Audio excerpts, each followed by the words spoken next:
ಅತಿಯಾಗಿ ಒಳ್ಳೆಯವರಾಗಿರುವವರನ್ನೇ ಈ ಜಗತ್ತು ಹೆಚ್ಚು ನೋಯಿಸುತ್ತದೆ. ಒಂದು ಮಾತು ನೆನಪಿಟ್ಟುಕೊಳ್ಳಿ, ಯಾರಾದರೂ ನಿಮ್ಮನ್ನು ಬಿಟ್ಟು ಹೋದರೆ ಅವರ ಹಿಂದೆಯೇ ಓಡಬೇಡಿ. ನಿಮ್ಮ ಮೌಲ್ಯ ಅರಿಯದವರಿಗಾಗಿ ನಿಮ್ಮ ಆತ್ಮ ಸಮ್ಮಾನವನ್ನು ಕಳೆದುಕೊಳ್ಳಬಾರದು. ಒಂದು ದಿನ ನಿಮ್ಮ ಜೀವನದಲ್ಲಿ ಸರಿಯಾದ ವ್ಯಕ್ತಿ ಬಂದೇ ಬರುತ್ತಾರೆ. ನಿಮ್ಮ ಮನಸ್ಸನ್ನ ಅರ್ಥ ಮಾಡಿಕೊಳ್ಳುವವರು ಬರುತ್ತಾರೆ.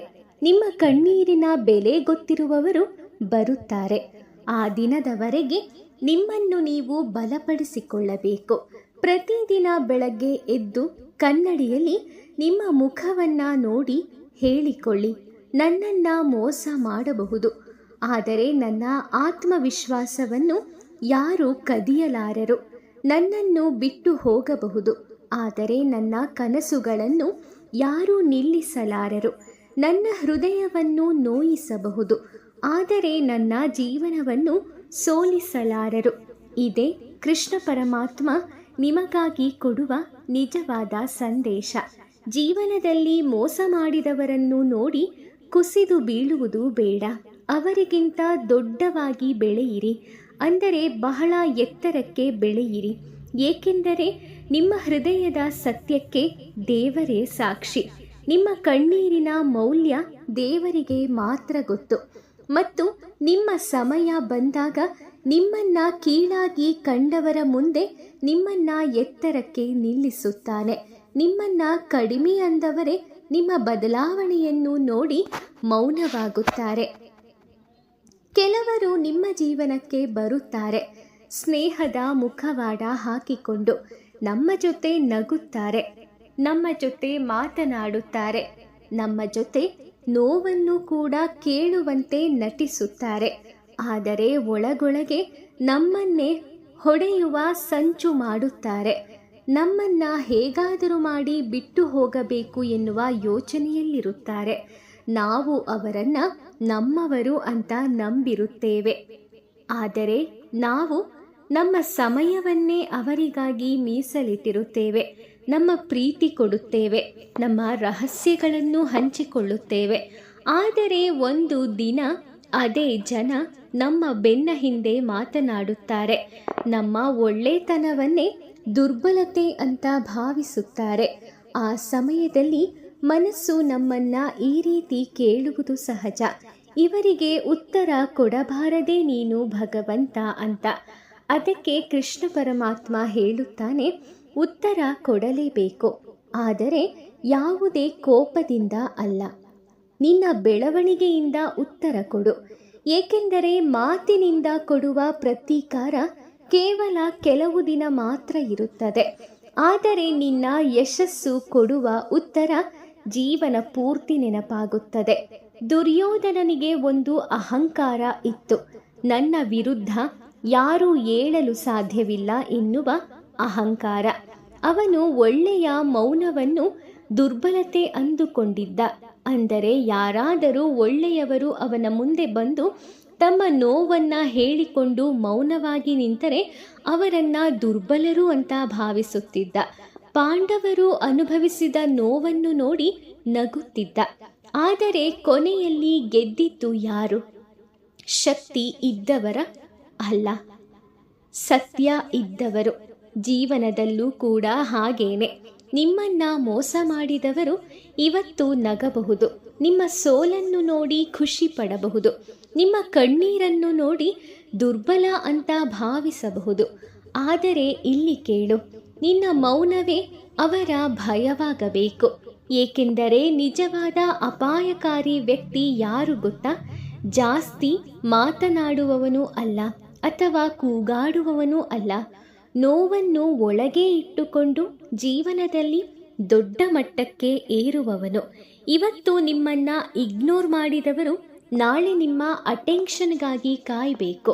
ಇವತ್ತು ನಿಮ್ಮ ಮೆಸೇಜನ್ನು ನೋಡದೇ ಇರೋ ಥರ ತಿರಸ್ಕಾರ ಮಾಡಿದವರು ನಾಳೆ ಒಮ್ಮೆ ಆದರೂ ಮಾತಾಡು ಅಂತ ನಿಮ್ಮ ಹತ್ರ ಬೇಡ್ಕೋಬೇಕು. ಇವತ್ತು ನಿಮ್ಮನ್ನು ಕಡಿಮೆ ಅಂದು ಆಡ್ಕೊಂಡವರು ನಾಳೆ ನಿಮ್ಮ ಜೊತೆ ಒಂದು ಫೋಟೋ ತಗೊಳ್ಳೋದಕ್ಕೆ ಪ್ರಯತ್ನ ಪಡಬೇಕು. ಇದೇ ನಿಜವಾದ ರಿವೆಂಜ್ ಆಗಿರುತ್ತೆ. ಅದಕ್ಕೆ ಭಗವಂತ ಹೇಳ್ತಾನೆ, ನಿನ್ನನ್ನು ಮೋಸ ಮಾಡಿದವರ ಮಟ್ಟಕ್ಕೆ ನೀನೇನು ಇಳಿಯೋಕೆ ಹೋಗಬೇಡ, ಅವರಿಗಿಂತ ಎತ್ತರಕ್ಕೆ ಏಳೋದ್ರ ಕಡೆಗೆ ಗಮನ ಕೊಡು. ಕೆಲವರು ನಿನ್ನ ಜೀವನದಲ್ಲಿ ಇಂಟೆನ್ಷನ್ನಲ್ಲಿ ನೋವನ್ನು ಮಾಡೋಕೆ ಅಂತಾನೆ ಬರ್ತಾರೆ. ನೀನು ಒಡೆದು ಬೀಳಬೇಕು ಅಂತ ಬಯಸ್ತಾರೆ. ನಿನ್ನ ಕಾನ್ಫಿಡೆನ್ಸ್ ಹೋಗಬೇಕು ಅಂತಾನೆ ನಿನಗೆ ಚುಚ್ಚು ಮಾತನ್ನು ಆಡ್ತಾರೆ. ಯಾಕಂದರೆ ಅವ್ರಿಗೆ ಗೊತ್ತು, ನೀನು ಒಮ್ಮೆ ಎದ್ದು ನಿಂತರೆ ಅವ್ರಿಗಿಂತ ತುಂಬ ಮುಂದೆ ಹೋಗ್ತೀಯಾ ಅಂತ. ಆದ್ದರಿಂದ ಇವತ್ತು ನೀನು ಅಳ್ತಿದ್ದೀಯಾ, ಪರವಾಗಿಲ್ಲ. ಆದರೆ ನಾಳೆ ಅದೇ ಕಣ್ಣೀರು ನಿನ್ನ ದೊಡ್ಡ ಶಕ್ತಿಯಾಗತ್ತೆ. ಒಂದು ಮಾತು ನೆನಪಿರಲಿ, ಸಿಂಹಕ್ಕೆ ಪ್ರತಿ ನಾಯಿಯ ಮೇಲೂ ಕೋಪ ಬರೋದಿಲ್ಲ. ಅದು ತನ್ನ ದಾರಿಯಲ್ಲಿ ನಡ್ಕೊಂಡು ಹೋಗ್ತಾನೆ ಇರತ್ತೆ. ಅದೇ ರೀತಿ ನಿಮ್ಮ ಬಗ್ಗೆ ಕೆಟ್ಟದಾಗಿ ಮಾತನಾಡೋ ಪ್ರತಿಯೊಬ್ಬರಿಗೂ ನೀವು ಎಕ್ಸ್ಪ್ಲನೇಷನ್ ಕೊಡ್ತಾ ಹೋಗೋದೇನೂ ಬೇಡ. ಕೆಲವ್ರಿಗೆ ಸಮಯನೇ ಅದಕ್ಕೆ ಸರಿಯಾದ ಉತ್ತರ ಕೊಡತ್ತೆ. ಮತ್ತೆ ಕೆಲವರಿಗೆ ನಿಮ್ಮ ಯಶಸ್ಸೇ ದೊಡ್ಡ ಉತ್ತರವನ್ನು ನೀಡತ್ತೆ. ಕರ್ಣನ ಜೀವನದಲ್ಲಿ ಎಷ್ಟು ಅನುಭವ ಇದೆ ನಿಮಗೂ ಕೂಡ ಗೊತ್ತು. ಅಂದರೆ ಅವನು ಅನುಭವಿಸಿದ ಅವಮಾನಗಳ ಲೆಕ್ಕ ಖಂಡಿತ ಊಹೆ ಮಾಡೋಕ್ಕೂ ಆಗಲ್ಲ.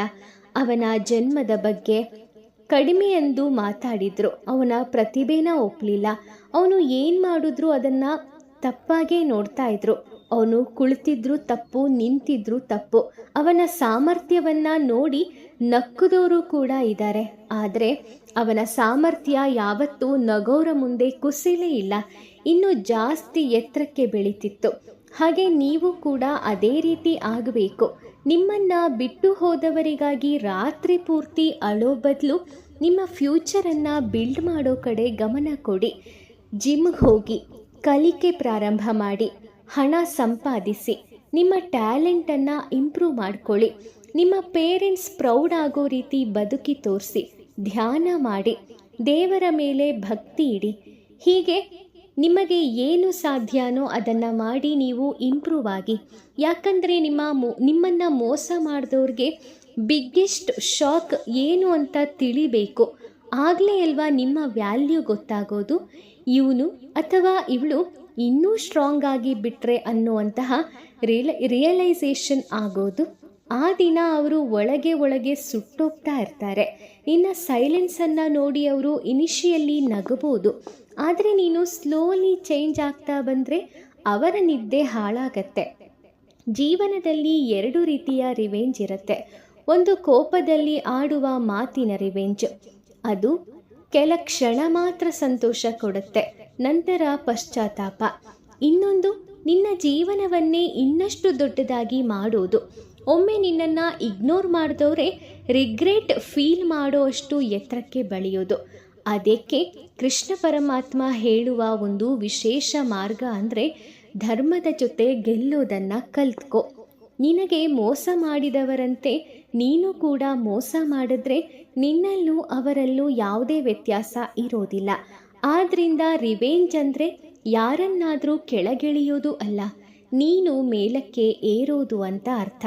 ಇವತ್ತು ನಿನ್ನ ವ್ಯಾಲ್ಯೂ ಗೊತ್ತಿಲ್ಲದವರು ನಾಳೆ ನಿನ್ನ ಆಬ್ಸೆನ್ಸನ್ನು ಫೀಲ್ ಮಾಡೋಷ್ಟು ನೀನು ಯಶಸ್ಸನ್ನು ಸಂಪಾದಿಸಬೇಕು.